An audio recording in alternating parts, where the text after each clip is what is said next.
Hey there, it's Steve from Serious Keto, and in this video, I'm going to turn this into this.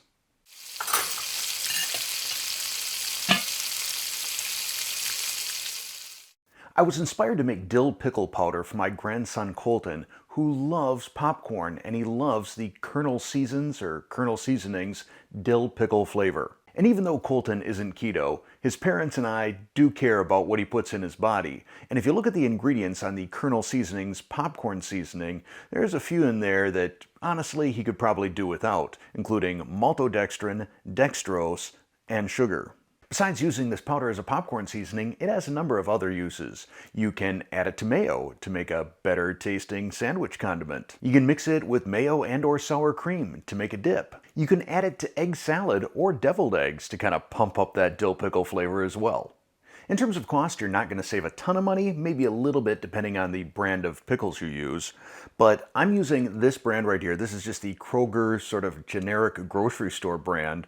This was $2.89 a jar, and it would probably take 2 jars to equal the same amount of powder in the Colonel Seasonings, which sells for between $7 and $8 at least on Amazon. So you might save a little bit. Anyhow, why don't we get to making it? For the sake of comparison, I'm using 2 different brands of dill pickle chips. I've got these generic ones and these more expensive Vlasic ones at about $4.50 per jar. I'm going to lay these out on a dehydrator tray. And I found that each jar of pickles yielded just about 1 tray worth of pickles. A pleasant byproduct of this process is you're going to wind up with about a half jar of pickle brine for each jar of pickles you use.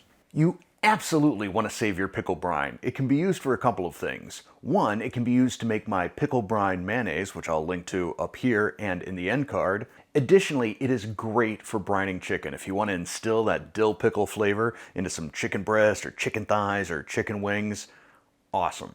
I'll put each of these trays into my dehydrator. This is the Excalibur 9 tray, which is probably overkill for most people. I'm going to set the temperature to 135 degrees Fahrenheit or 57 Celsius and let this go for probably 8 hours. Here are the pickles at 4 hours. They're still a little bit pliable, kind of leathery. Definitely need to go another 4 hours or more. In terms of dehydration time, this might vary a little bit depending on your dehydrator and the thickness of your pickles. I think 8 hours would have been fine on mine. However, I kind of forgot about them and let them go overnight. No real risk, though, in over-dehydrating them. So here we have our dehydrated pickles. On the left here, these are the Vlasic pickles. On the right, these are the Kroger pickles. The first thing I want to do is weigh them, just so I can get kind of an approximate idea of total carb count and then can calculate carbs per serving.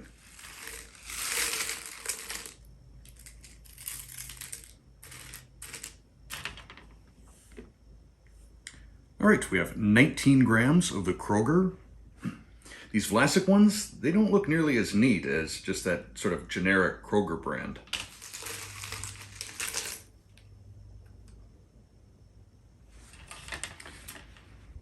And 24 grams. Next, I have my Krups coffee grinder, or spice grinder in this case.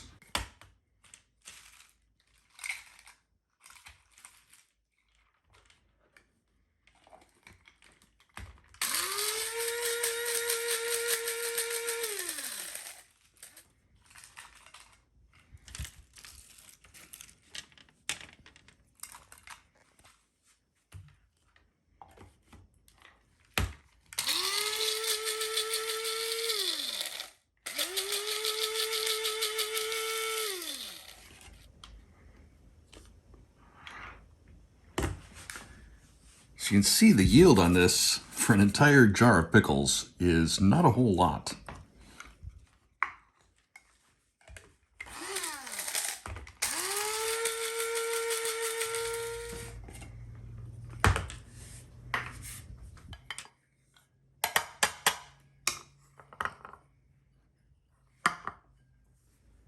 All right, now it's time for a taste test.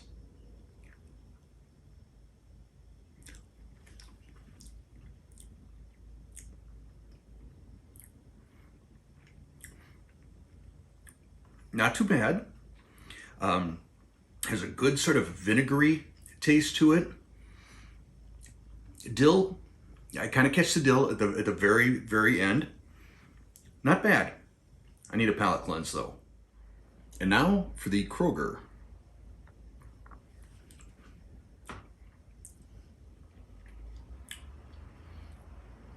I like that better.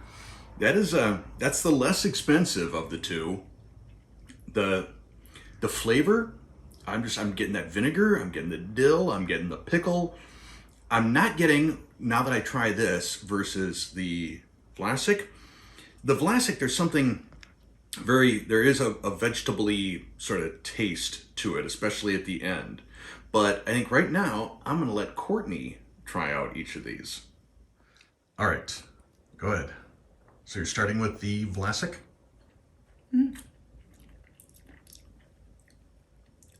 Good, yep. Pickle hits me right away, but it is mostly like vinegar flavor. Okay. Do you get sort of that slightly vegetable like those vegetable stick chip things? Veggie straws? A little bit like that. I was thinking kind of like the Knorr or Knorr or however it's pronounced, the like vegetable soup mix. It's like a dehydrated mix. I don't know what that is. Lots of times people will mix it with sour cream and mayonnaise to make a veggie dip. Okay. That's what it kind of reminds me of. Yeah. All right.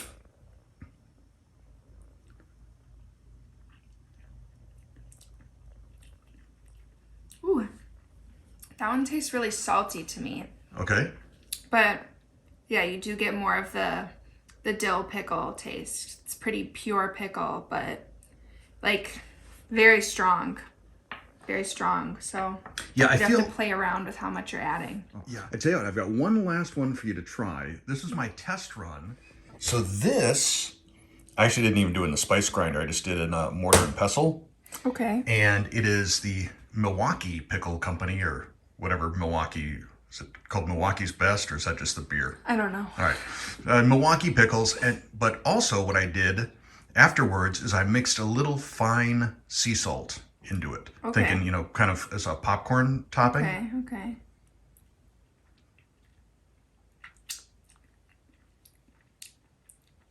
Oh yeah, that'd be really good on some popcorn.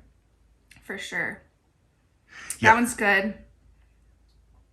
I do think I agree. I like this one better. So you like the generic brand. Yeah. The cheap pickles were the best pickles. Yeah, I could definitely mix that with some mayo and put it on a sandwich. That is one of my serving suggestions right there. I think I would maybe do that pretty soon here for lunch. Oh. Yeah, maybe. All right, so you're gonna have some for lunch? I think I'd like to. Okay, well, yeah. We'll mix some together then. Okay, cool. All right, so are you ready to make some? I'm ready. All right, so we've got some mayo there. That looks like, what, 2 tablespoons? Yeah, 1 3/4. Well, I can't do that in terms of metric conversion, so we'll call it 2 tablespoons or 30 mil. Okay. And you're adding 1/8 of a teaspoon. Yep, or 0.63 milliliters. No, you're giving the wrong calculations. It was a little less than, okay, maybe for a liquid, but when I weighed it, because it's a dry ingredient, it was 0.46 grams. Okay.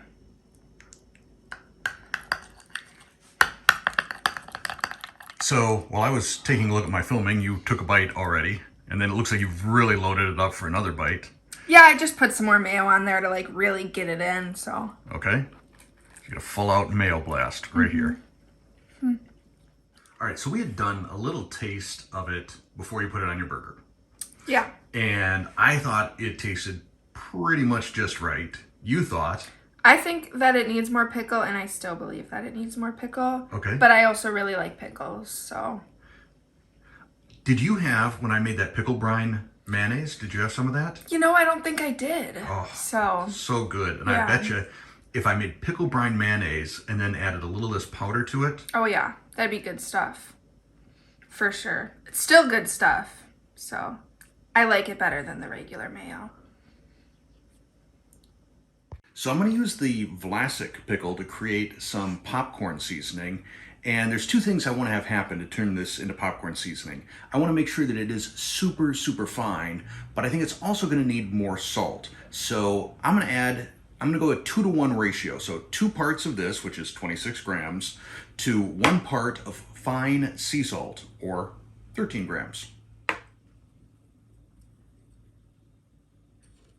Oh, can you believe that? Wow. Couldn't do that again if I tried.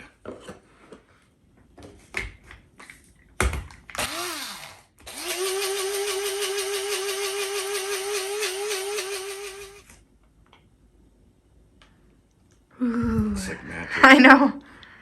Yeah. All right, so I'm just gonna, you can tell right now it is quite a bit more fine.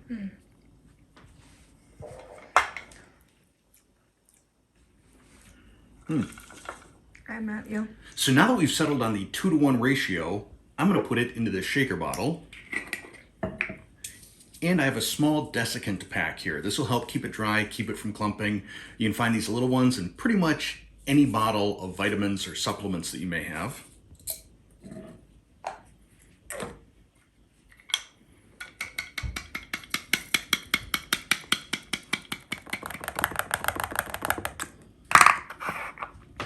So in terms of yield, 1 jar of pickles right here.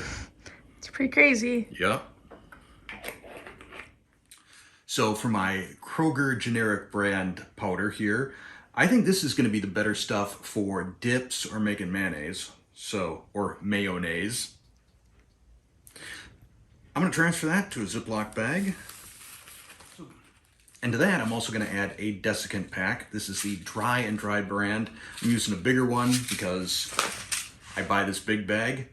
If you are ever doing anything with powders, if you want to throw this into any of your keto baking ingredients like flour, coconut flour, almond flour, whatever flour you use, this stuff keeps dry things dry, and it doesn't cost a whole lot of money. I will link to it in the description. You should have this in your kitchen.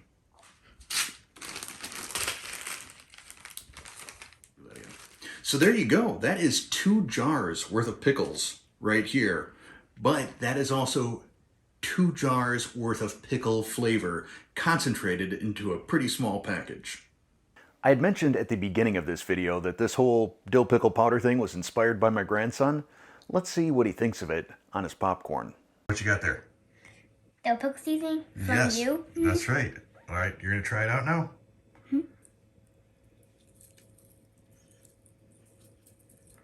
Okay, that should be plenty.